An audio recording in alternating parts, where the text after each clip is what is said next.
Bien-aimés dans le Seigneur, chers amis internautes, bonsoir et bienvenue sur l'émission Temple de la Sagesse.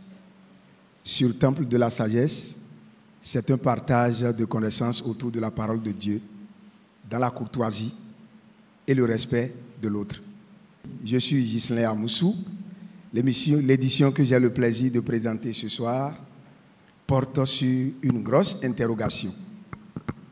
Une interrogation qui divise les hommes de Dieu.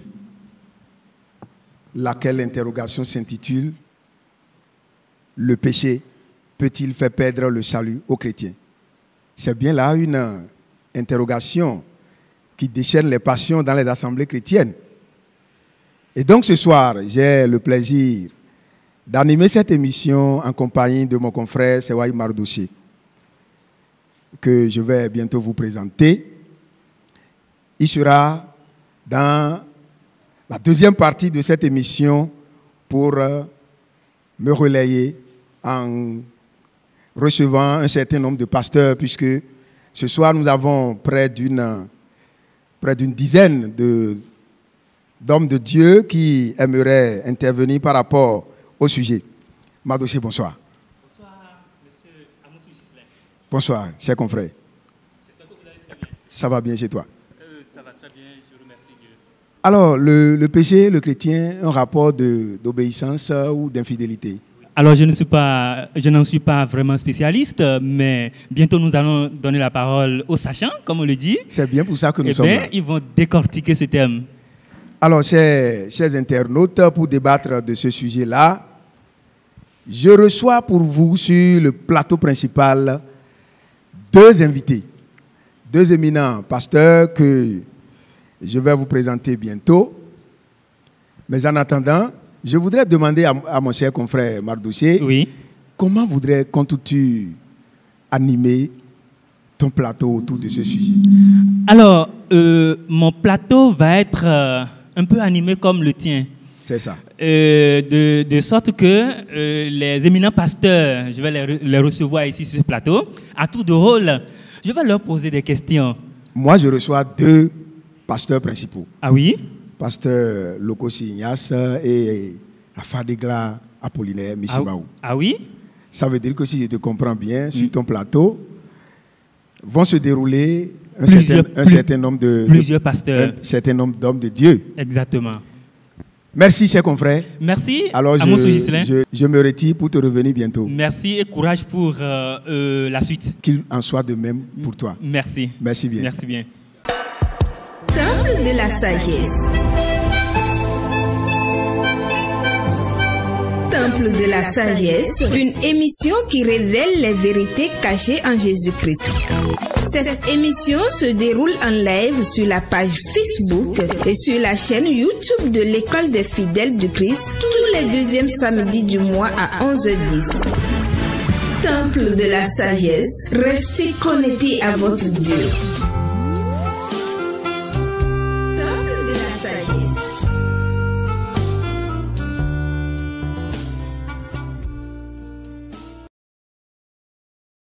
Chers invités, à nouveau, bienvenue sur ce plateau. Merci, monsieur le journaliste. Merci de répondre à notre invitation.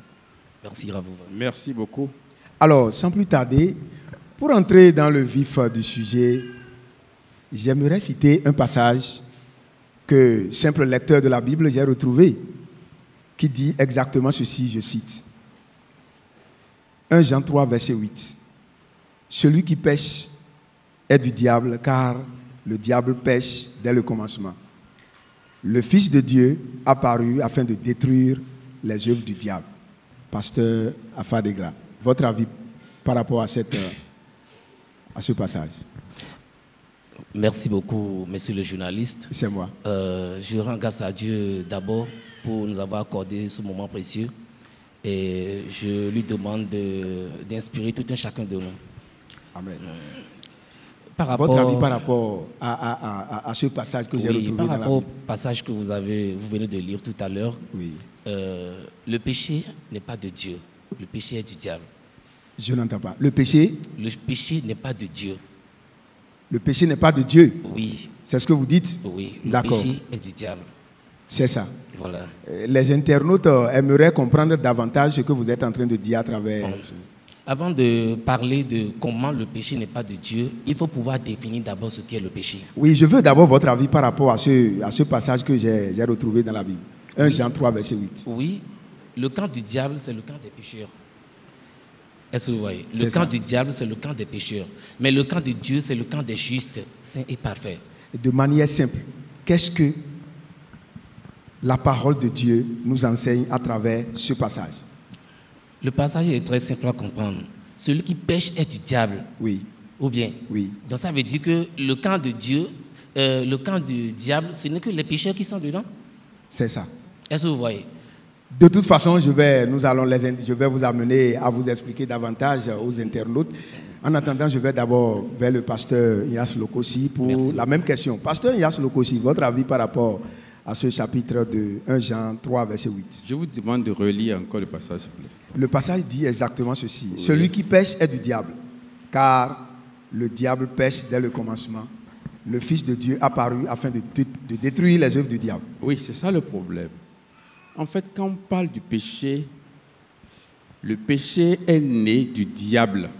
C'est lui qui transmet le mal fait C'est ça, à l'homme. c'est ça. Déjà dans le jardin d'Éden, lorsqu'il est arrivé, il a trompé la femme en lui disant « Si vous mangez, vous ne mourrez pas ». Mais quand ils ont mangé, la mort est rentrée dans le monde. Donc il a menti dès le commencement. Et tous ceux qui écoutent le diable jusqu'aujourd'hui, ce sont des gens qui ne peuvent pas se préserver du mal. Ils sont pécheurs. Cela Et veut dire le que péché, vous oui. convenez avec moi que ce passage-là est une invitation à renoncer au péché. Tout à fait. Merci. Parce que Christ est apparu pour détruire les œuvres du diable. Et par rapport à ça, je reste toujours avec vous pour vous demander ce que c'est que le péché, pasteur Inyas Lokosi. Le péché, en fait, c'est la transgression de la loi. Et celui qui est enfant de Dieu ne transgresse pas la loi. C'est 1 Jean 3, verset 5 qui nous l'a dit. Donc, quand quelqu'un fait ce que Dieu a refusé, il a péché. Et Dieu il a toujours mis des lois. Chaque fois qu'il est en contact avec les hommes, il leur donne une loi pour que ces hommes lui démontrent la crainte qu'il manifeste à son égard. Pourquoi il a dit à Lot et à sa famille, ne regardez pas derrière, alors qu'il les a déjà sauvés. Il a toujours mis une loi, et il en mettra toujours, jusqu'à la fin de ce monde-là. Nous allons vous le démontrer tout à l'heure. Merci bien. Je reviens à vous, pasteur Afadegla, pour la même question. Le péché, c'est quoi, selon vous? Ok. Pour définir le péché, je vais le définir sur deux formes. C'est ça. Est-ce que vous voyez? Je vais définir le péché dans le sens général et revenir dans le sens classique. C'est ça. Dans le sens général, nous pouvons voir dans 1 Jean 3, le verset 4, que le péché, c'est la transgression de la loi. On dit, celui qui pêche transgresse la loi. Donc, s'il n'y a pas la loi, il n'y a pas de péché. Ok. Vous convenez avec moi? Oui. Voilà. Et si nous évoluons dans Jacques 4, le verset 17, on a dit que celui qui sait faire le bien et qui ne le fait pas commet un péché. Celui qui sait faire le bien et qui ne le fait pas commet un péché. Donc ça veut dire que si je reconnais que telle chose est une bonne chose, je ne le fais pas, je commets le péché. Si je sais que la chose est mal et je vais le commettre, ça veut dire que je commets un péché. Si tel est le cas, ça veut dire que, si je vous comprends bien, normalement, dans le monde des chrétiens, il ne devrait pas y avoir de pécheurs. Il ne devrait pas avoir de pécheurs. Alors là, je suis intéressé par ce que vous êtes en train de dire. Le sujet de notre discussion ce soir, c'est bien, le péché peut-il faire perdre le salut aux chrétiens? Voilà. Et par rapport à ça, j'aimerais d'abord vous demander, le salut, c'est quoi? Bon, permettez-moi de finir la définition du péché d'abord, parce que j'ai donné une définition dans le sens général. Mais ça reste encore. Allez-y vite. Ok. Si nous lisons dans 1 Jean 5, 1 Jean 5, le verset 16 à 17, nous pouvons voir qu'il y a deux formes de péché. C'est ça. Il y a un péché qui mène à la mort et un péché qui ne mène point à la mort. Ah, je suis intéressé. Un péché qui mène à la mort et un autre qui ne mène pas à la mort. C'est ça. Est-ce que vous voyez? C'est là que le truc devient intéressant. Parce que si nous n'arrivons pas à comprendre le péché qui mène à la mort, et il s'agit de quelle mort? Est-ce que vous voyez? Et quels sont les péchés qui ne mènent point à la mort? Nous devons comprendre ça d'abord, avant d'évoluer dans le sujet. Et puisqu'on y est, je saute en même temps sur cette question-là. Et vous citez 2 formes de péché. Moi, je voudrais, au nom des internautes, connaître ces 2 formes de péché-là. Merci beaucoup. Vous voyez, l'homme est déjà pécheur depuis le jardin d'Éden, avant que Dieu n'envoie la loi. Et la Bible dit tout à l'heure que le péché, c'est la transgression de la loi. Oui. Si nous lisons en Romains 5, le verset 12, nous pouvons voir que le péché a régné. Et par le péché, la mort, jusqu'à ceux qui n'ont pas transgressé une loi semblable à celle d'Adam. Ça veut dire que les gens sont pécheurs sans transgresser la loi. Comment ça? Et pourquoi ils sont alors pécheurs? Donc ça veut dire que depuis le jardin d'Éden, on a reçu quelque chose qui a souillé l'homme. Et qu'est-ce qui a souillé l'homme? C'est la pensée du diable. Parce que Dieu a dit, ne mangez pas. Le diable est venu, il a dit, si vous mangez, vous ne mourrez pas. Dieu a dit, vous mourrez. Le diable a dit, vous ne mourrez pas. Sans manger le fruit, l'image qu'ils ont de ce fruit-là a changé. On a dit que la femme a vu que l'arbre était agréable, précieux, pour ouvrir l'intelligence. Est-ce qu'il voyait l'arbre comme ça? Vous voulez dire que le péché commis par Adam et Ève dans le jardin d'Éden, c'est le péché originel. Tel que vous le dites, c'est ce péché-là qui mène à la mort. Qui mène à la mort. C'est à ça. cause de ce péché-là, l'homme est mort spirituellement. Et quel est ce péché-là alors qui ne mène pas à la mort? Voilà. Le péché qui ne mène pas à la mort, c'est le péché qui vient après la loi. C'est lequel? Les lois mosaïques. Dieu a donné des lois à Moïse. L'homme est déjà pécheur d'abord avant que Dieu n'envoie la loi à Moïse. Je voudrais que vous nous donniez un seul exemple de cette forme de péché-là. Un seul exemple. Dieu a dit, tu ne commettras point l'adultère. Oui. Voilà. Celui qui commet l'adultère est un pécheur, ou bien? C'est ça. Voilà. Il est déjà pécheur de nature avant de commettre de l'adultère. Donc vous voulez dire que cette forme de péché-là, c'est-à-dire l'adultère, ne mène pas à la mort, si je comprends votre développement. L'adultère, ce n'est pas le péché que l'homme a commis dans le jardin d'Éden et qui lui a causé la mort. Ah, je vais écouter l'avis du pasteur Ignace Lokosi par rapport à cette réponse qui est intéressante. Pasteur Ignace Lokosi, oui. Votre vis-à-vis vient de dire que je vous restitue ma compréhension de son développement. Je vous suis. Selon ce qu'il a dit, c'est que le péché commis par Ève et Adam dans le jardin d'Éden, c'est le seul péché qui mène à la mort, et que il y a un autre, tel l'adultère, qui ne mène pas à la mort. Vous partagez ce point de vue-là? Quand on lit Ézéchiel chapitre 18, verset 4, Dieu nous dit, depuis les temps anciens, si je commence par le verset 2, il dit, depuis les temps anciens, on entend ce proverbe en Israël. Nos pères ont mangé des raisins verts et ce sont les enfants qui ont les dents agacées. Désormais, on n'entendra plus cette parole en Israël parce que l'âme du Père m'appartient comme l'âme du Fils et c'est l'âme qui pêche qui mourra. C'est ça. Cela veut dire qu'il ne parle pas du péché originel du temps d'Adam. Là, dans ce passage-là. Ça veut dire que c'est une compréhension qui n'est pas acceptable. Non, c'est carrément erroné que je vais vous démontrer tout à l'heure. Nous allons y revenir tout à l'heure. Oui. Mais je suis intéressé par son dernier... Non, en fait, on doit démontrer quel est le péché qui mène à la mort et quel est le péché qui ne mène pas à la mort.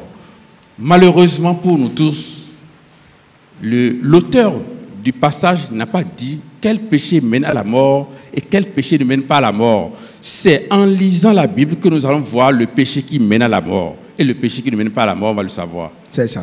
D'accord, merci. Nous allons y revenir. Et je vous demandais tantôt ce que l'on peut comprendre par le salut. Le salut, c'est quoi? On pouvait définir le salut sous 3 étapes. Il y a l'étape de la repentance, le pardon des péchés et la réception du Saint-Esprit. La repentance, le pardon des péchés, le pardon des péchés et la réception du Saint-Esprit. La réception du Saint-Esprit. Oui. Si une étape manque entre ces 3 étapes, la personne n'est pas sauvée. Est-ce que en 1 minute, je dis bien en 1 minute, vous pouvez nous dire comment cela s'est-il réalisé? Les Voilà. 3 étapes là dont vous avez parlé. Voilà. Dans la repentance, l'homme reconnaît son image envers Dieu. C'est-à-dire, l'homme reconnaît qu'il est 100% pécheur et que c'est Dieu seul qui est saint, juste et parfait. Et secondo, il doit reconnaître qu'il est incapable lui-même de prendre la sainteté de Dieu. L'homme est incapable de prendre la sainteté de Dieu. L'homme est incapable de prendre soi-même la sainteté de Dieu. Et là, il fixe tout son regard vers un sauveur. Et pourtant, la Bible dit quelque part que Dieu nous a appelés pour nous rendre saints. Oui, je n'ai Dieu pas nous a- exactement cité le passage, mais j'ai paraphrasé. Dieu nous a appelés pour nous rendre saints. Oui. Ça veut dire que cette sainteté ne dépend pas de l'homme. L'homme même n'est pas capable de se rendre saint. Et quand tu reconnais que tu n'es pas capable de te rendre saint, tu fixes alors ton regard vers un sauveur.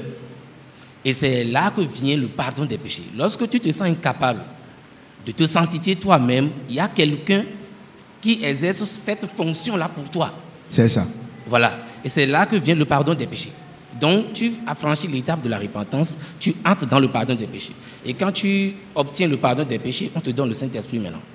Est-ce que le pardon des péchés dont vous parlez là, il suffit que l'homme reconnaisse qu'il est pécheur pour recevoir ce pardon? C'est ce que vous êtes en train de dire? Bon, il y a un contenu, il y a quelque chose qu'on doit prêcher dedans. Et la personne doit entendre et croire d'abord avant de recevoir le pardon. Il va croire à quoi? Voilà.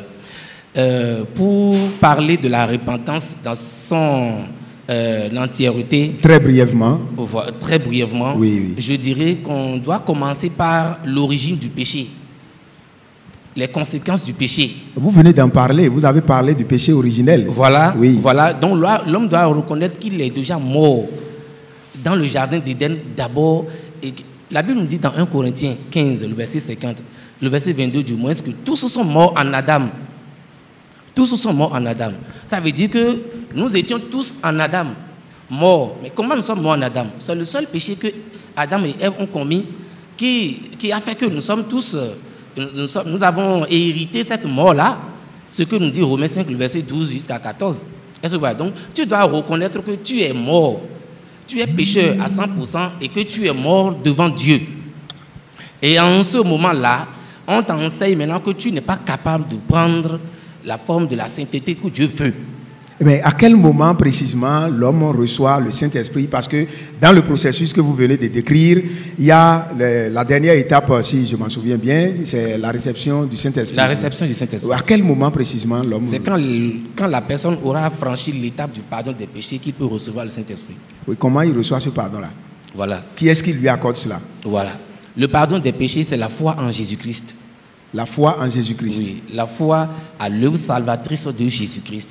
On t'explique comment est-ce que Jésus-Christ a accompli cette œuvre de rédemption. Oui. Et tu crois en cela pour recevoir le Saint-Esprit. Je vais peut-être y revenir. En attendant, laissez-moi poser la même question Ok, au merci beaucoup. pasteur Yas Lokosi. Le salut, votre vis-à-vis vient de dire que cela se produit par un processus en 3 étapes. La repentance, le pardon des péchés et la réception du Saint-Esprit. Alors, si je dois me prononcer par rapport au salut, non pas par rapport à sa réponse, je vous en prie, D'accord. c'est que tout le salut se résume dans Matthieu chapitre 11, les versets 28 et 29. On dit, venez à moi, vous tous qui êtes fatigués et chargés, et je vous donnerai du repos. Prenez mon joug sur vous et recevez mes instructions, car je suis doux et humble de cœur, et je vous trouverez du repos pour vos âmes. Celui qui passe à travers ces 2 passages est sauvé. Peut-être que ce que je dis résume ce qu'il dit. C'est pourquoi je ne veux pas utiliser les mêmes termes, parce que nous ne sommes pas sur un plateau de littérature. Il faut parler donc à partir de la Bible. Il dit, venez à moi, vous tous qui êtes fatigués. Il faut d'abord se sentir séparé de Dieu. Séparé de Dieu, je dis bien, loin de Dieu. Colossiens chapitre 2, verset 11 a dit, vous étiez autrefois l'œil de Dieu, vous étiez des étrangers à cause de tout le mal que vous pensiez commettiez. Cela ne s'arrête pas au niveau du péché d'Adam et d'Ève. L'homme continue dans le péché. L'homme qui est né sans Christ, il est adultère et ça le sépare de Dieu. L'homme qui vole est séparé de Dieu. Hein? L'homme qui triche est séparé de Dieu. Et tout cela, j'ai bien dit, Colossiens chapitre 2, verset 11.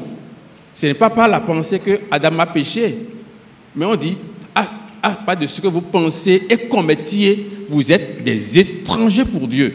Donc, c'est un tout. Et lorsque je suis en train de mener cette vie, je suis loin de Dieu et je subis un certain nombre de choses qui ne viennent pas de Dieu. Et là, venez à moi, vous tous qui êtes fatigués. Si je me sens fatigué, éloigné de Dieu, je suis exposé à des forces mystiques, des forces ténébreuses et tout, et je suis fatigué, il dit, venez à moi, vous qui courez, même dans la loi cérémonielle de Moïse aussi, tous ceux qui sont dedans, quand ils sont fatigués, il dit, venez à moi, et je vous donnerai du repos. Prenez mon joug, ça veut dire, et suivez, et recevez mes instructions. Donc, quand il nous amène du monde où nous étions, et on était éloignés de Dieu, il nous donne maintenant des instructions. C'est ce que certaines personnes n'ont jamais compris. Et lorsque, excusez-moi de le dire, lorsque je fais une émission, quelqu'un attaque l'émission et dit que celui qui dit que vous allez voler, celui-là ne connaît pas Dieu, qu'il est séparé de Dieu. C'est parce qu'il ne sait pas que Dieu nous a donné des instructions maintenant qu'il nous a passé de notre ancienne vie à la nouvelle vie. Et il y a tellement de passages qui vont le démontrer sur ce plateau que je ne sais pas, ça grouille dans ma tête. C'est ça. Oui. Encore quelques minutes. Donc, si je veux finir, il a dit, car je suis doux et humble de cœur, et vous trouverez du repos pour vos âmes. Celui qui a trouvé du repos pour son âme est sauvé. Et celui qui ne trouve pas du repos pour son âme n'est pas sauvé. J'ai simplement lu Matthieu 11, versets 28 à 29. Je m'arrête là d'abord. Et à travers le développement de M. Afadegla, je voudrais vous poser une question avant de retourner à lui. Et il dit que le seul péché qui mène à la mort, c'est celui commis par Adam et Ève dans le jardin d'Éden. Si tel est le cas, ça veut dire que les églises ou le christianisme n'a aucun rôle. Je peux vous lire un passage. Allez-y rapidement. Donc. Hébreux chapitre 10, verset 26. Oui. Il dit, si vous continuez par pécher volontairement après avoir connu la vérité, il n'y a plus de sacrifice pour vos péchés. Vous êtes séparés et il ne vous reste qu'à attendre l'enfer. Si vous voulez, on va le lire, vous allez écouter. Allez-y. Lisez-moi ça. Hébreux chapitre 10, verset 26. Là, c'est le péché originel encore. Lis-moi ça. Hébreux 10, verset 26.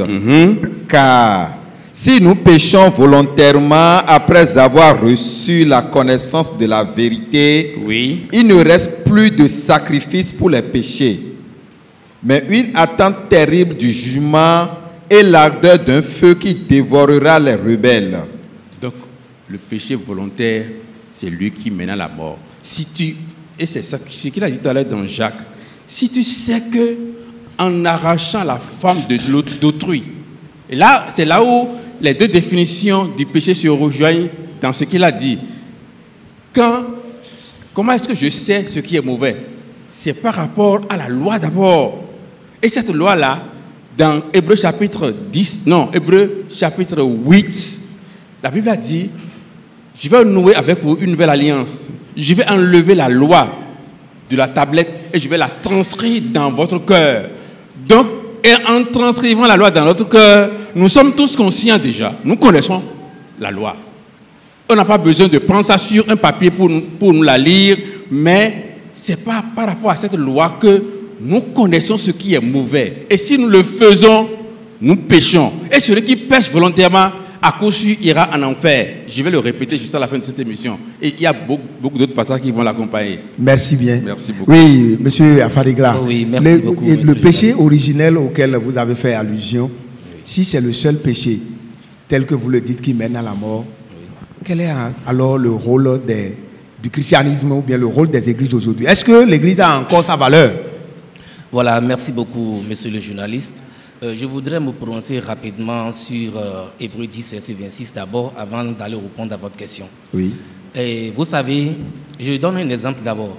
Il y a quelqu'un qui souffre des maux de tête et on lui a prescrit des médicaments de prendre. On lui a payé les médicaments et il a refusé de prendre le médicament. Et au finish, il est mort. Qu'est-ce qui l'a tué? Est-ce que c'est les maux de tête qui l'ont tué ou bien le refus de prendre le médicament qui l'a tué? C'est une question. Eh bien, ici, c'est moi qui pose d'abord la question. Nous allons lire le verset et continuer par la suite, le verset 28 et 29 de Hébreux 10 là. Il a dit, de quel pire châtiment serait digne? C'est le péché volontaire, la Bible a défini là. De quel pire châtiment serait digne? Celui qui aura foulé le sang de l'alliance et qui aura outragé l'esprit de la grâce par laquelle il est sanctifié. Donc, le péché volontaire, c'est le refus de la solution de Dieu apportée au problème du péché. Tu es tombé malade, mais on t'a donné la solution à ta maladie. Et la solution est là, tu as rejeté, tu es mort. Tu n'es pas mort à cause de la maladie, mais tu es mort parce que tu as rejeté la solution qu'on t'a apportée à ta maladie. Quelle est la solution que Dieu a apportée au péché? Selon de votre explication, je sors cette question. Voilà. Nous allons lire dans Jean 6, le verset 40. Allez-y très rapidement. Jean 6, verset 40, il dit, celui qui voit le Fils et croit en lui a la vie éternelle. Donc la solution que Dieu a donnée au problème du péché, c'est voir le Fils et croire en lui. Et qu'est-ce qu'on appelle voir le Fils et croire en lui? Vous venez de dire que c'est la foi, il faut avoir la foi. C'est par la foi en Jésus-Christ que nous avons obtenu le pardon des péchés. Celui qui accepte, c'est-à-dire celui qui reçoit le Saint-Esprit en lui, a la solution du péché en lui. Et par conséquent, il ne pourra plus mourir à cause du péché. Celui qui reçoit l'Esprit Saint de Dieu ne pourra plus mourir à cause du péché. Mais qu'est-ce qui... votre réponse-là vous m'amène à vous demander, le chrétien, qui est-ce qu'on peut appeler chrétien? Voilà. Chrétien, c'est celui qui est un membre du corps de Christ. C'est ça. Selon Romains 12. Nous allons lire verset 5. Allez-y. On a dit, nous sommes les membres du corps de Christ. Est-ce que vous voyez? Nous sommes les membres. Si nous lisons aussi Corinthiens 15, 1 Corinthiens 15, le verset 15, vous allez voir qu'on a dit, nous tous qui sommes sauvés, nous formons un seul corps en Christ. Donc celui qui est membre du corps de Christ, c'est celui-là qu'on appelle chrétien. Est-ce que vous voyez? Et pour être membre du corps de Christ, il faut affranchir les 3 étapes que je viens de citer.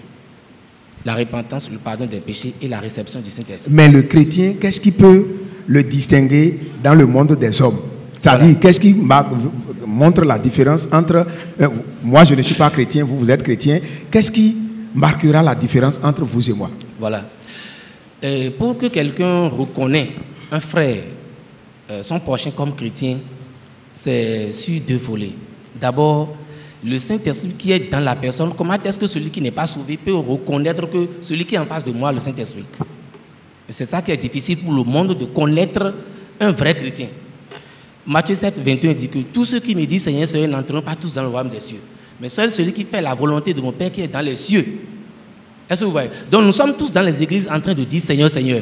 Mais qui peut connaître que son prochain a fait la volonté de Dieu? Alors la volonté de Dieu, c'est de voir le Fils et croire en lui. Il n'y a pas plus que ça. Et c'est ce que je demande. Qu'est-ce qui va montrer que entre le chrétien et celui que les chrétiens appellent païen, il y a une différence? Okay. Comment on peut reconnaître l'Esprit Saint en celui-là, puisque vous dites c'est quelqu'un qui a reçu l'Esprit Saint? Nous allons lire rapidement dans Jean 13, le verset 38. On a dit... Bon, je vais commencer à parler de 28 d'abord. Je vous laisse d'abord pour Pasteur Ignace Lokossi. Okay. Pasteur Lokossi, le chrétien, doit-il y avoir une différence entre lui et celui qui ne connaît pas Christ? Oui, je remercie mon frère Apollinaire pour ce qu'il vient de dire, parce qu'il a dit, celui qui meurt, il refuse la solution que Dieu a apportée. La nuance maintenant est de savoir qu'est-ce que le Seigneur a apporté. Je dis bien.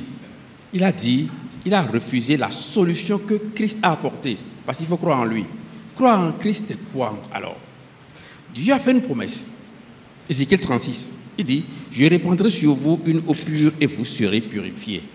Je vous purifierai de toutes vos souillures et de toutes vos idoles. Je vous donnerai un cœur nouveau, je mettrai en vous un esprit nouveau. J'ôterai de votre corps le cœur de pierre et je vous donnerai un cœur de chair. C'est ce que Dieu a promis. Et c'est ce qu'il a accompli en Christ. Cela veut dire que celui qui a refusé de recevoir le cœur nouveau et l'esprit nouveau, lui, il ne peut jamais arrêter de pécher. Alors, j'ai constaté que souvent, les interlocuteurs de nos émissions, ce qui a conduit à cette assise d'aujourd'hui, attaquent les émissions parce qu'ils n'ont pas connu ce mystère que le Christ a accompli. Il a changé notre cœur, il nous a donné un cœur nouveau, il nous a donné un esprit nouveau. Il dit, je mettrai en vous un esprit, je ferai en sorte que vous suiviez mes ordonnances et que vous observiez et pratiquiez mes lois. Ézéchiel 36, verset 27. Il dit, je mettrai en vous mon esprit. C'est une promesse. Je ferai en sorte que vous suiviez mes ordonnances et que vous observiez et pratiquiez mes lois. La déduction donc de l'Esprit de Dieu en nous, c'est que nous serons capables maintenant de suivre ces ordonnances, d'observer et de pratiquer ces lois. Ça veut dire que les lois existent toujours et existeront. Mais on n'est pas capable d'obéir à la loi de Dieu. Il faut alors le cœur nouveau et l'esprit nouveau. Et dans le verset 28, il dit, vous habiterez le pays que j'ai donné à vos pères, vous serez mon peuple et je serai votre Dieu. Et plus loin, je vais sauter pour le verset 30. Il dit, alors, vous vous souviendrez de vos conduites qui étaient mauvaises et de vos actions qui n'étaient pas bonnes. Vous vous prendrez vous-même en dégoût. C'est-à-dire, quand je vais me rappeler que je cherchais les femmes d'autrui hier, j'aurais honte de moi-même. Mais je retrouve des gens qui applaudissent ceux qui commettent de telles choses. Et tenez-vous bien, dans une discussion sur les forums, quelqu'un a dit, si je connaissais le travail que tu fais, je vais dire le péché que tu commets. Donc, c'est comme si à chaque travail correspond un péché. C'est des gens qui sont vraiment loin de Dieu parce qu'ils ne savent pas le mystère. Qu'est-ce que Christ a fait? Il a changé notre cœur. Il a changé notre esprit. Colossiens 2 a dit, verset 11, il a dit, il vous a baptisé, il vous a circoncis, d'une circoncision qui n'est pas faite par la main de l'homme, qui consiste dans le dépouillement du corps de la chair. La chair a une puissance sur nous et nous mène vers le péché indubitablement. On ne peut pas s'empêcher de pécher lorsqu'on continue donc avec la chair. Maintenant, Christ, par son sacrifice, par son œuvre, a opéré la rédemption et a dépouillé le corps de la chair. Et comme les gens ne connaissent pas ça, on nous attaque pour dire, pourquoi vous dites qu'on va arrêter donc de pécher? Vous n'êtes pas encore sauvés parce que Christ est déjà mort. On dit, si vous faites un effort pour rester dans la justice, c'est que Christ est mort inutilement pour vous. Cela veut dire que, de votre explication, je comprends que oui, le chrétien doit connaître une vie de renouvellement. Un renouvellement de son intelligence. Et Romains chapitre 12 l'a dit. Il dit, laissez Dieu vous transformer par la transformation de votre intelligence. J'étais intelligent hier pour ajouter un zéro à un chiffre pour détourner de l'argent. J'étais intelligent parce que je sais tromper ma femme et ne sais pas que j'ai une maîtresse. Maintenant, cette intelligence sera transformée de sorte que je n'aurai plus du plaisir à le faire. Et quand on reçoit ce que Dieu donne, comme il vient de le dire, on devient capable d'obéir à la loi. Mais si on dit la loi n'existe pas, je suis prêt à démontrer que la loi existe toujours et existera jusqu'à la fin de ce monde. J'attends donc la Merci bien. Merci. Un chrétien doit avoir une vie de renouvellement.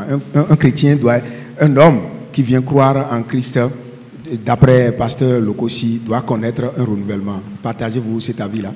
Oui, je partage cet avis-là. Et ce que je voudrais dire d'abord est que nous n'avons pas celui qui est sauvé, celui que Dieu a sauvé. L'homme étant debout est constitué de deux entités. il y a l'homme intérieur et l'homme extérieur, c'est-à-dire un corps et une âme. C'est l'Esprit Saint ou soit l'Esprit impur qui s'est ajouté pour que ça fasse 3 entités. Est-ce que vous voyez? Ce que vous dites là, est-ce que c'est biblique ou bien c'est votre interprétation, votre compréhension des Écritures? C'est biblique. C'est biblique. C'est ça. Si nous lisons dans Lévitique 17, verset 11, on a dit que l'âme de toute chair est dans le sang. Je vous l'ai donné sur l'autel afin de servir d'expiation pour vos âmes. Qu'est-ce que je veux dire par là? C'est notre âme qui est purifiée. Selon 1 Pierre 1, le verset 9, vous obtiendrez le salut de vos âmes pour prix de votre foi.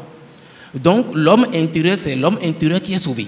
C'est un peu comme ce que le pasteur Lokosi vient de dire dans Ézéchiel 36 où il a parlé de la promesse de Dieu. Oui, que l'âme qui pèse, c'est celle qui mourra. Non, non, non, c'est pas ça. Il vient de citer Ézéchiel 36 où Dieu a fait une promesse pour le renouvellement de... Donc, oui, allez-y, allez-y. Oui, donc nous devons savoir que c'est l'âme qui est sauvée d'abord et revenir à la chair.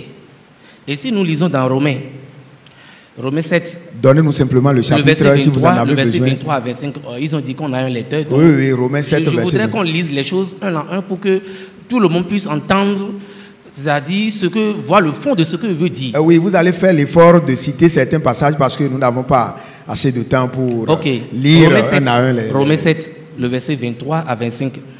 Nous avons 2 types de lois.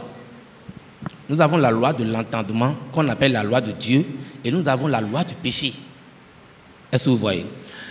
L'âme qui est sauvée devient esclave de la loi de Dieu. Mais notre corps que voici est esclave de la loi du péché, même après le salut. Je ne vous comprends pas. Je ne vous comprends pas. C'est un peu difficile à comprendre. Parce non, allez-y, allez-y, allez-y. Oui. Les internautes voudraient comprendre. Je dis que Christ est venu, il a sauvé l'âme de l'homme. Il a sauvé l'homme intérieur. Mais l'homme extérieur qu'on appelle le corps demeure toujours dans le péché. Il est toujours esclave du péché. Vous parlez de cette chair-là? De cette chair. Oui. Si vous lisez bien dans Romains 7 que je suis en train de donner là, vous allez voir. Apôtre Paul a dit que je ne suis pas entendement esclave de la loi de Dieu et pas la chair esclave de la loi du péché. Ne pensez-vous pas que l'acte posé par le corps, la chair, souille l'âme dont vous parlez là? Jamais. Jamais. Allez-y dans votre développement. Bon, d'accord. Nous allons lire dans Romains. Oui. Romains 6, le verset 17. 18. On a dit que, étant affranchis du péché, vous êtes devenus esclaves de la justice. Étant affranchis du péché, vous êtes devenus esclaves de la justice. Être esclave de la justice. Être esclave de la justice, si la personne est mon esclave, qu'est-ce qu'elle peut faire d'elle-même? C'est-à-dire, tout ce qu'elle va faire, c'est moi qui lui commande ça. Ça veut dire que si je suis esclave du péché et de la justice, c'est la justice qui doit voilà, me commander. Donc, et nous allons lire des passages. Il y a un Jean 3, le verset 9 qui dit que celui qui est né de Dieu ne pratique pas le péché. Et il ne peut pécher parce qu'il est né de Dieu. Alors, si nous convenons que celui qui est né de Dieu ne peut plus commettre le péché, et nous sommes en train de dire maintenant qu'un chrétien peut commettre le péché, ça veut dire que c'est la Bible qui a menti. On ne peut plus faire confiance à la parole de Dieu. Ou bien nous allons lire le verset. Parce que moi, j'aime qu'on lise les choses. Oui, donnez le chapitre. 1 Jean 3, le verset 9. Il a dit que celui qui est né de Dieu ne pratique pas le péché parce que la semence de Dieu demeure en lui. Ce n'est pas fini par là. Il a dit, et il ne peut pécher parce qu'il est né de Dieu. Un instant, on va lire rapidement le chapitre. 1 Jean 3, 9. Oui. Quiconque est né de Dieu ne pratique pas le péché. Oui. Parce que la semence de Dieu demeure en lui. Voilà. Et il ne peut pécher parce qu'il est né de Dieu. C'est la Bible qui a parlé ou bien l'homme qui a parlé? On a dit, et il ne peut pécher parce qu'il est né de Dieu. Donc si nous disons qu'après le salut, quelqu'un peut pécher volontairement, la Bible a menti ou bien n'a pas menti? On ne peut plus faire confiance à la Bible. Nous allons quitter là. Dans Romains 8. Dans Romains 8, le verset 9. Non, par rapport à ce chapitre-là, oui. je ne suis pas encore convaincu de ce que vous avez dit parce que... Okay. Nous avons déjà parlé de Romains 6, le verset 17. Oui. Qui a dit que, étant affranchis du péché, nous sommes devenus esclaves de la justice. Oui. D'accord? Et je vous disais que c'est l'âme qui est justifiée. Dans Jean 15, verset 3, vous êtes purs à cause de la parole que je vous ai annoncée. Et je vous ai dit que c'est l'âme qui est purifiée. Est-ce que vous voyez? Et l'âme qui est purifiée devient automatiquement esclave de la justice de Dieu. Devient automatiquement esclave des instructions du Saint-Esprit. Cela veut dire que le chrétien a une certaine liberté de faire ce qu'il veut, de dire ce qu'il veut, selon ce que vous êtes en train de dire. Non. Le chrétien ne peut plus pécher. C'est ce que la Bible a dit. Le chrétien ne peut plus pécher, qu'est-ce que cela veut dire? Le chrétien ne peut plus pécher, ça voudra dire que notre âme ne peut plus pécher. Notre âme ne peut plus redevenir pécheur. Un instant. Pasteur Lokosi. Je veux poser une question. Le chrétien ne peut plus pécher. Le chrétien, c'est l'âme ou bien c'est l'âme et la chair? Je veux comprendre. Parce qu'on dit... Non, c'est-à-dire, les choses sont si simples que quand je discute... Je prends votre question à mon compte et je demande à monsieur... Le chrétien ne peut plus pécher. Est-ce que c'est le chrétien l'âme ou bien le chrétien l'âme et la chair? Non, attendez que je vous accorde la parole d'abord. Et pasteur Afaregla, je prends la question de monsieur Lokosi à mon compte et je vous la pose. Le chrétien, l'âme est-elle différente, distincte du corps ou bien de la chair? Merci beaucoup. Et là, je disais tantôt que le chrétien, c'est un membre du corps de Christ. Est-ce que le corps de Christ est physique ou bien spirituel? Nous allons lire dans Romains 12, le verset 5. On a dit. Non. Ainsi. Oui. Romains 12, 5. Oui. Ainsi, oui. Nous qui sommes plusieurs, oui. Nous formons un seul corps en Christ. Voilà. Et nous sommes tous membres les uns des autres. Voilà, la question est simple. Est-ce que le corps de Christ est physique ou bien spirituel? Ici, c'est moi qui pose la question. Donc, vous répondez à la question. Le corps de Christ n'est pas physique, c'est un corps spirituel. Nous allons continuer. Non, je peux répondre. Non, je viens un instant, pasteur Lokosi. Excusez-moi beaucoup. Le corps de Christ, c'est un corps spirituel. Ce n'est pas un corps physique. Moi, animateur, je ne comprends pas vite les choses. Je veux une réponse claire et nette. Le corps et l'âme sont-elles deux choses distinctes? Voilà. Et le corps que nous voyons physiquement, on l'appelle chrétien par espérance. C'est-à-dire, c'est par espérance que nous sommes sauvés. Romains 8, le verset 24. Romains 8, le verset 24. Nous n'allons pas lire tous les chapitres. Hein, sinon bon, excusez-moi beaucoup. Parce que je ne peux pas le temps.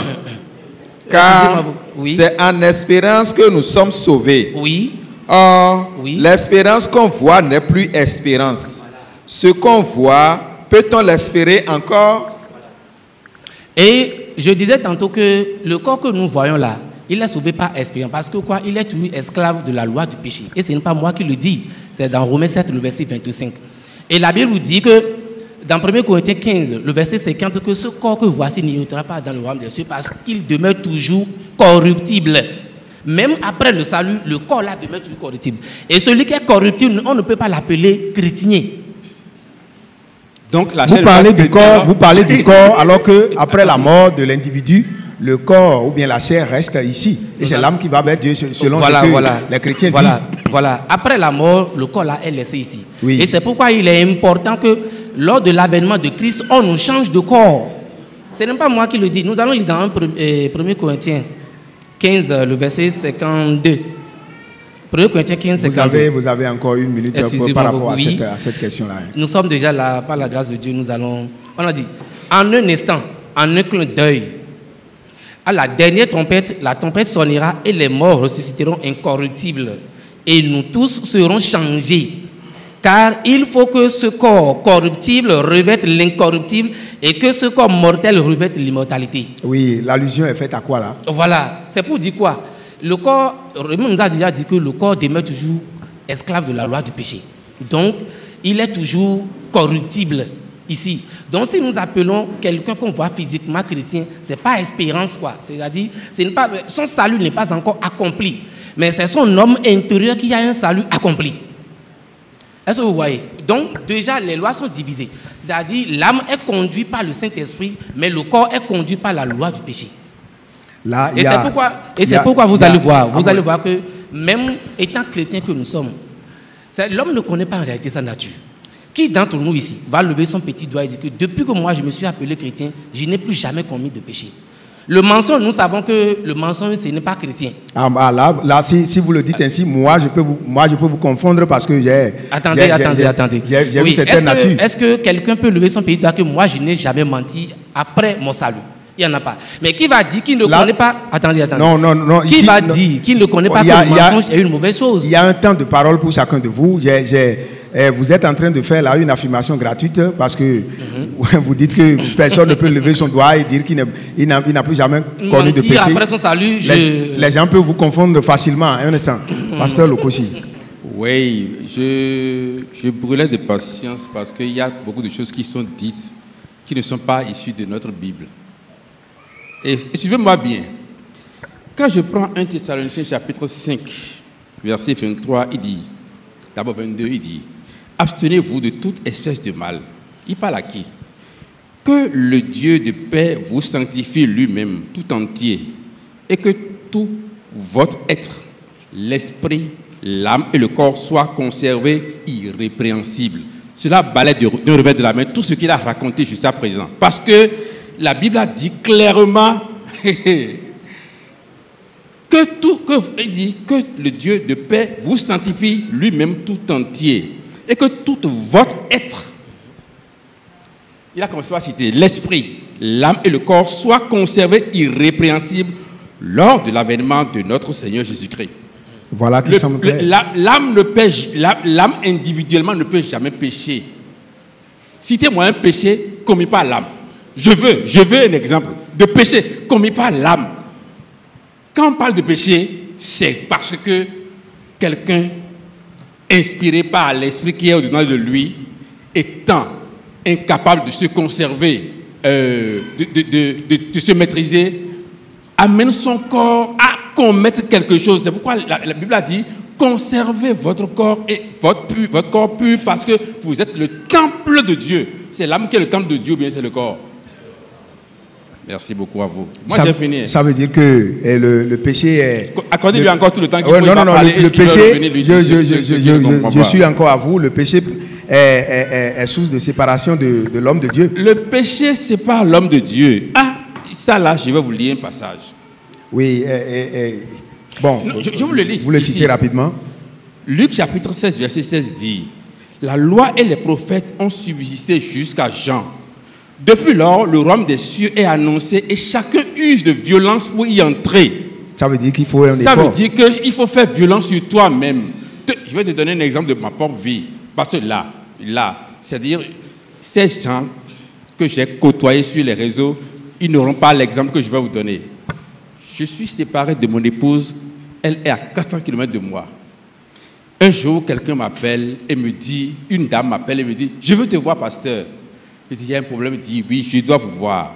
Je dis, bon, venez, je suis au boulot, venez m'attendre devant mon service. Je ne suis pas pasteur payé par l'église, hein. Je travaille quelque part et je gagne mon salaire. Alors, donc, elle m'a attendu quand je suis sorti de mon bureau à 12h30. Quand je l'ai vue, l'Esprit de Dieu m'a dit, ne rentre pas à la maison. Pourquoi? Parce que dans ma maison, là où j'ai loué, je suis au 2e étage. Au rez-de-chaussée, c'est un magasin, il n'y a personne. Au niveau 1, il n'y a personne. Au niveau 2 où je suis seul. Au 3e niveau, il n'y a que les enfants du propriétaire qui ne sont jamais à la maison. Donc quand je rentre à la maison tous les midis, je ferme le portail, je ferme l'escalier, je rentre dans la maison seul. Maintenant, je vais amener une femme à la maison. Quelle impression ça va donner à ceux qui vont me voir garer mon véhicule et rentrer à la maison avec une femme? L'Esprit de Dieu m'a dit, et j'ai entendu. Et quand on n'a pas l'Esprit de Dieu, on ne peut que parler comme ça. Ne rentre pas à la maison. Et quand je suis allé vers elle, j'ai dit, excuse-moi, je ne peux pas t'amener à la maison, mais je vais manger quelque part. Et je l'ai amené, je lui ai acheté à manger, j'ai mangé et je l'ai écouté.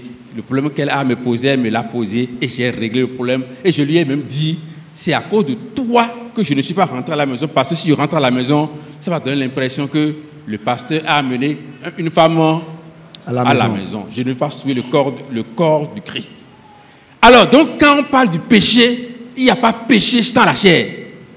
Maintenant, la chair n'est pas toujours sous l'emprise du péché quand la chair, sinon, quand notre cœur est renouvelé et l'Esprit de Dieu rentre en nous tel que c'est promis.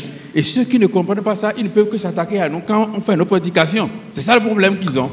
C'est ça. Merci. Je vous reviens avec la même question. Oui, hein. oui, monsieur. Le péché Oui. peut-il séparer l'homme de Dieu? Voilà.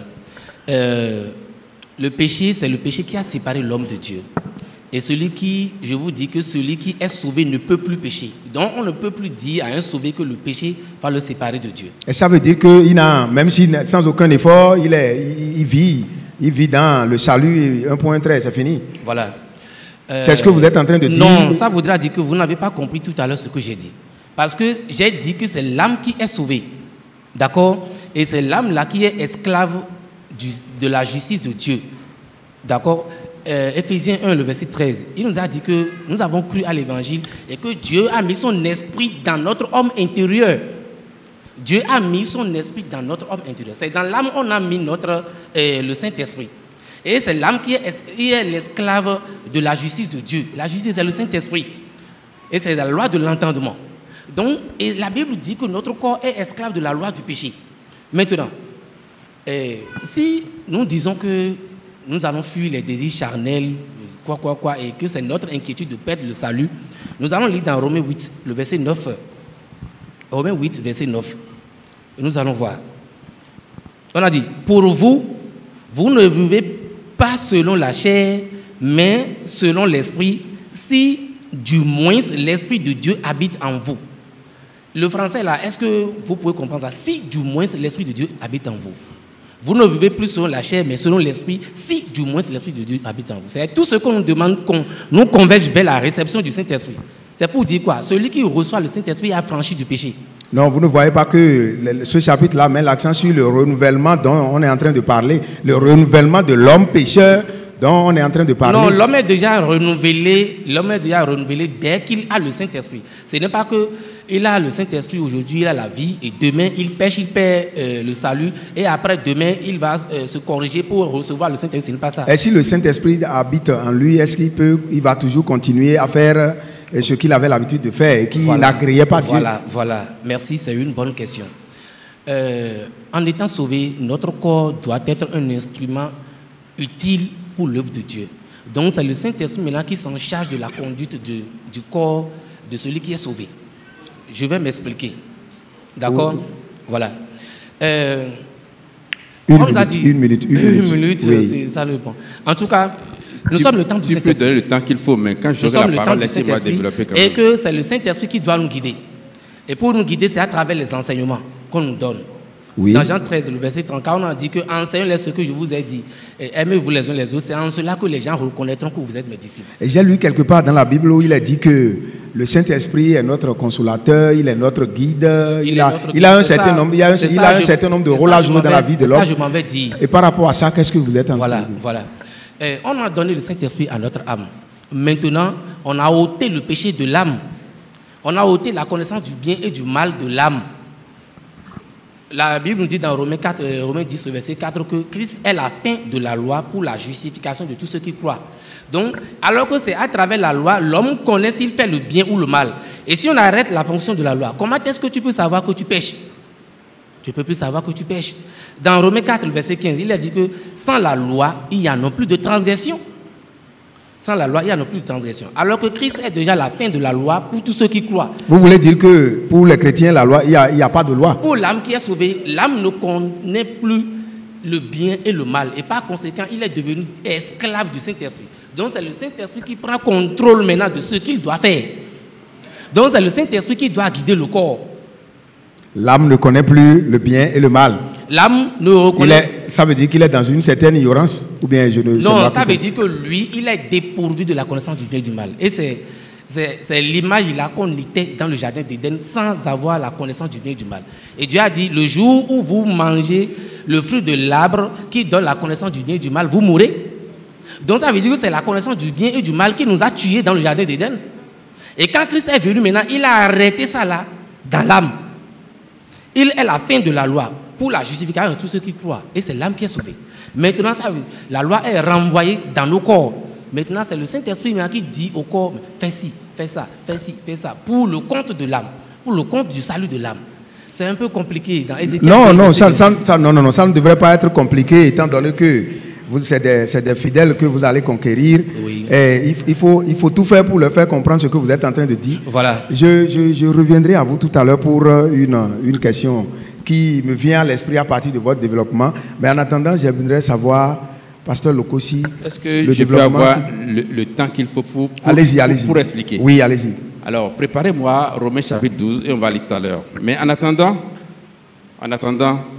je vous lis ceci. En fait, la loi du péché et la loi de l'esprit, les deux habitent au-dedans de l'homme, de tout homme, sauvé ou non. C'est en lui. C'est en tous ceux qui sont là. La preuve, Galates chapitre 5, verset 16, je dis donc, Marchez selon l'esprit et vous n'accomplirez pas les désirs de la chair. Ça veut dire que les désirs de la chair sont là, les désirs de l'esprit sont... Les deux sont là. Personne n'est affranchi de quoi que ce soit, en fait, pour rentrer dans l'inconscience telle que c'est décrit par mon interlocuteur. J'y viens. Car la chair a des désirs contraires à ceux de l'esprit, et l'esprit en a de contraires à ceux de la chair. Ils sont opposés entre eux. Ils sont opposés entre eux où? Au-dedans de l'homme. Les deux sont là. Rien n'a bougé. Et si je dis je suis sauvé et je commets l'adultère, j'irai tout droit en enfer parce que je ne suis pas sauvé. Suivez-moi, je continue. Car la chair a des désirs contraires à ceux de l'esprit et l'esprit en a de contraires à ceux de la chair. Ils sont opposés entre eux afin que vous ne fassiez point ce que vous voudriez. Donc les deux sont là et les deux sont opposés et c'est maintenant à moi de choisir, de respecter le désir et c'est ce qu'il a lu tout à l'heure. On dit, si vous marchez selon l'esprit, vous n'êtes pas sous la loi. Je donne un exemple banal de ce que je dis. La loi, c'est le feu rouge qui est là. Il s'allume. Si je reste je marche selon l'esprit, le feu est rouge, je ne passe pas. Le feu rouge n'a pas autorité sur moi, le policier est là. Je lui dis, ça va, et je passe. Mais quand je boule le feu rouge, cette loi a autorité sur moi. Et c'est la même chose encore. Et c'est pourquoi dans le verset 19, il dit, « Or, les œuvres de la chair sont manifestes. » Ce sont l'impudicité. Ce n'est pas l'âme qui commet l'impudicité. L'impureté, la dissolution, l'idolâtrie, la magie, les inimitiés, les querelles, la jalousie, l'animosité, les disputes, les divisions, les sectes, l'envie, l'ivrognerie, les excès de table et les choses semblables. Verset 21. Je vous dis d'avance, comme je l'ai déjà dit, que ceux qui commettent de telles choses n'hériteront point le royaume de Dieu. Il n'ira pas. Cela semble clair à mon avis. J'ai pas fini. Lisez-moi Romains 12 là-bas pour que je lui montre que, en fait, quand on est sauvé, c'est pas qu'on rentre dans l'inconscience et on ne connaît plus le bien du mal. Lisez-moi ça. Romains 12, verset 1 à 2.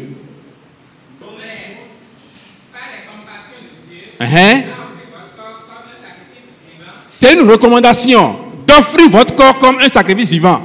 Et quand je dis sur mes émissions, vous avez un effort à faire, on me dit, le pasteur là n'est pas encore sauvé. Ceux-là qui n'offrent pas encore leur corps iront tout droit en enfer. Parce que c'est la Bible qui a demandé. Lis-moi la suite, s'il te plaît. Je vous exhorte donc, frères, par la compassion de Dieu, à offrir vos corps comme un sacrifice vivant, saint, agréable à Dieu. Ce n'est pas l'âme qu'on va offrir. Hein. Qu'est-ce qu'on va offrir? Le corps. Si tu voles, tu iras en enfer. Je te préviens. Je reviens. Non, je n'ai pas fini. Je n'ai pas fini. Mon temps. Je t'en prie. Lis-moi la suite, s'il te plaît. Lis-moi la suite. Ce qui sera de votre part un culte raisonnable. Vas-y. Ne vous conformez pas au siècle présent. Ne vous conformez pas au siècle présent. Mais soyez transformés par le renouvellement de l'intelligence afin que vous discerniez quelle est la volonté de Dieu. Oui. Ce qui est bon, agréable et parfait. Voilà. Si tu ne discernes pas ce qui est bien, comment tu peux faire la volonté de Dieu? Et on me dit que l'âme rentre dans l'inconscience. Il est dans quelle nature? Je ne sais même pas.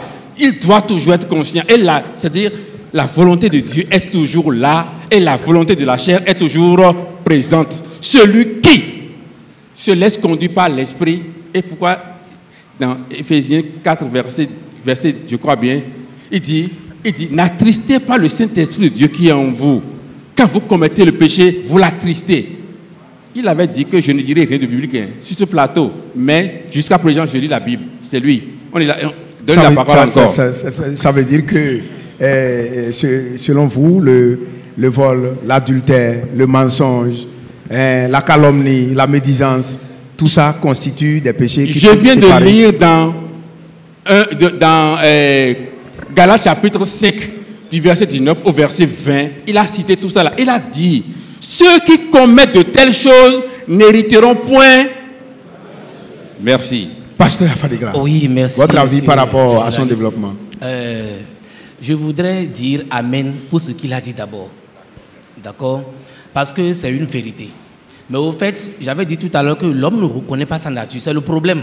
Si cela est une vérité, ça veut, parce que je retiens de ce qu'il a dit que le vol, l'adultère, ce que je viens de citer, tout ça sépare l'homme de Dieu. Et parce que ils ne peuvent pas obtenir le royaume de Dieu. On est d'accord? Donc vous partagez son point de vue. Voilà, je partage son point de vue.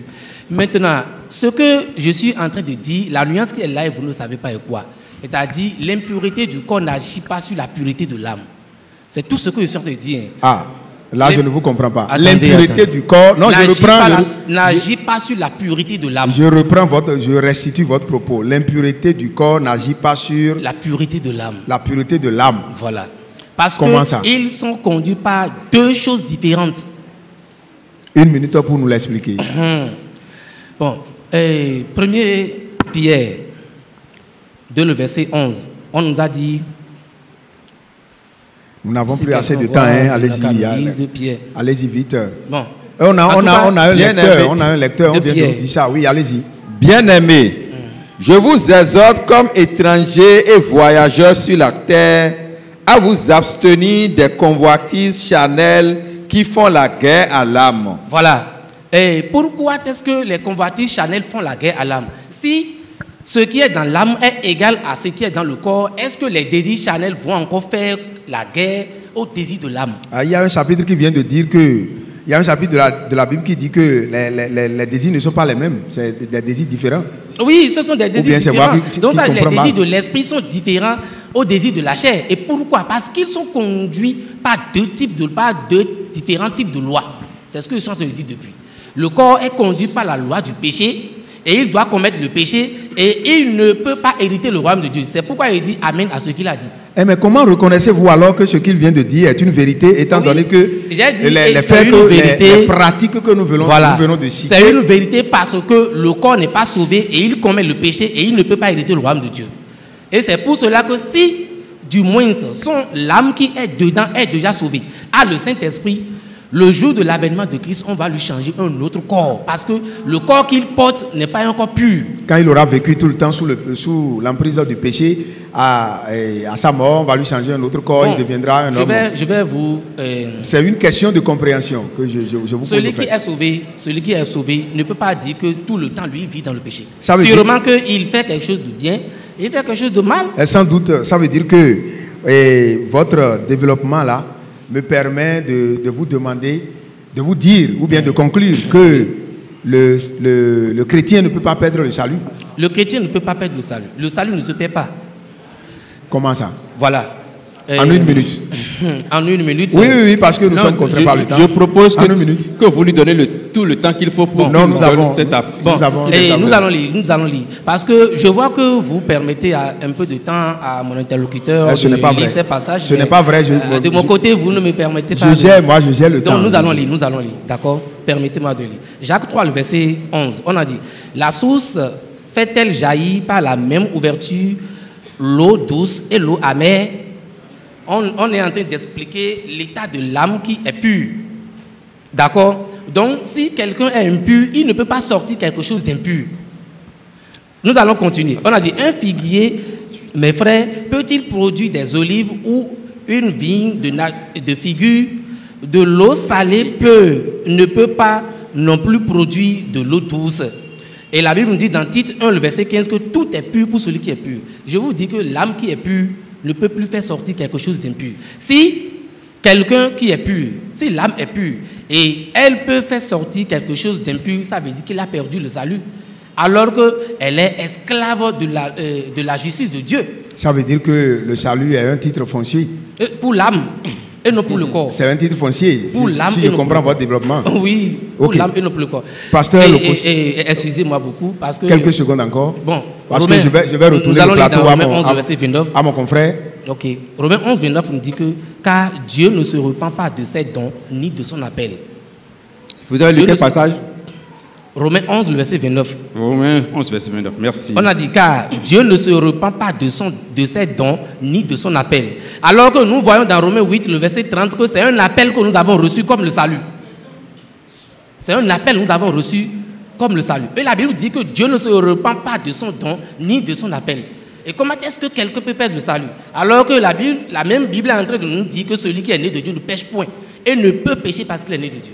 Mes frères, si nous allons transformer, si nous allons faire la Bible menteur, alors c'est nous-mêmes qui sommes en train de transformer ce qui est écrit dans la Bible. Ah, c'est vous qui le dites. Moi, je ne fais pas la Bible menteur. Bon. Je peux maintenant répondre à tout ce qu'il a dit. Ma question, c'est, le chrétien peut-il perdre le salut? Je vais répondre par rapport à ce qu'il a dit. Jacques chapitre 3, verset 11 dit, la source fait-elle jaillir par la même ouverture l'eau douce et l'eau amère? C'est une question que l'apôtre a posée. D'accord? Il n'est pas en train d'affirmer que le chrétien ne peut jamais commettre le péché là. Il est en train de dire que notre bouche, parce que depuis le début de Jacques 3, il parle de la bouche. Et il est en train de dire que la bouche qui bénit ne doit pas... Merci. La bouche qui bénit ne doit pas maudire. C'est ce qu'il est en train de dire. Il est en train de nous inviter à garder notre bouche en tant que chrétiens des choses mauvaises parce que nous avons reçu l'appel et nous sommes maintenant dans la nature de Christ. Nous avons été baptisés et nous avons revêtu Christ. Comment allons-nous continuer de mentir avec notre langue? Comment il a même dit plus haut que la langue est comme un feu qui peut brûler toute une forêt. D'accord? Que c'est un petit organe, mais qui peut souiller tout le corps. Et c'est pour ça qu'il nous invite à ne pas utiliser la langue de façon mauvaise. C'est pourquoi il a dit, d'une source, on ne peut pas avoir de la même ouverture de l'eau douce et de l'eau amère. Donc évitez de sortir de l'eau amère de votre bouche.